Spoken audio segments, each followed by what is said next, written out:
And most of us have heard about diamonds, gold and oil funding many of the world's wars. But the last expanse of rainforest in Liberia also helps to sustain one of Africa's longest-running conflicts. And now the government wants to secure its timber and use it to rebuild the nation. The Liberian Civil War claimed the lives of more than 200,000 people and forced 1 million refugees into camps inside neighboring countries. Former Liberian President Charles Taylor, now on trial at the International Criminal Court in The Hague, is alleged to have illegally traded timber for weapons and awarded concessions to his supporters. Moving forward, the administration of President Ellen Johnson Sirleaf wants to ensure that this Liberian natural resource turns into a legal lucrative industry that will contribute to the nation's economic growth.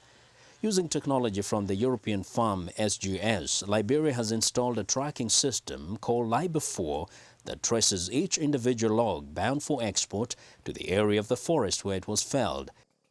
Roland Carey runs the Liber4 barcode for SGS, and he explains the process. How it works is that someone who is going to export timber, they do their enumeration, they tag their trees, they do enumeration reports. Then when they fell the trees, they will tag the log and the stump. And then as they cross-cut, they will re-tag their timber at that point. So we use traceability technology using the barcodes to be able to track the timber from the port of export back to the stump. The barcodes are scanned throughout the export process from the forest to the port using a laser PDA device with a GPS which documents where the log is from, its size, species and concession area. The same barcode is verified at the port to ensure taxes have been paid before export.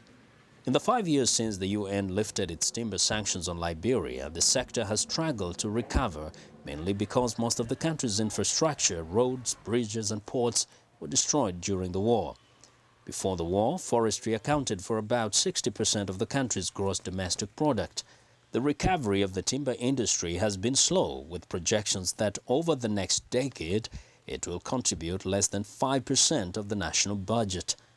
Alfreda Tamba, the country's Deputy Minister of Revenue, says it is critical to secure the forest resource, however minimal the short-term benefits may be.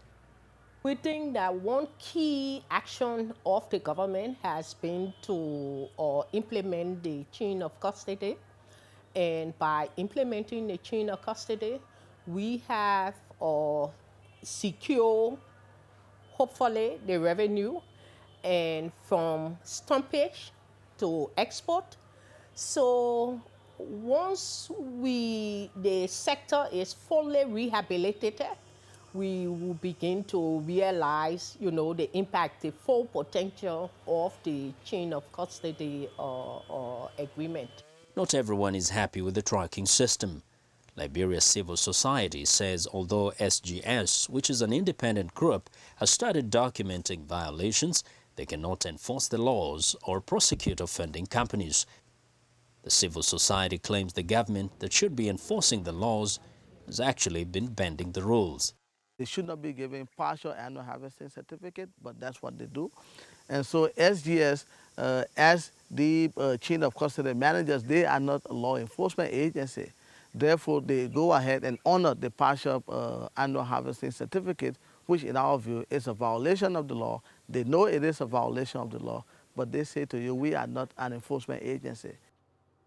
Partial harvesting certificates allow companies to pay fees in installments and then start cutting down trees before they have paid the full fee. Civil rights organizations say this goes against the law, which requires that the entire fee be paid before the trees are cut.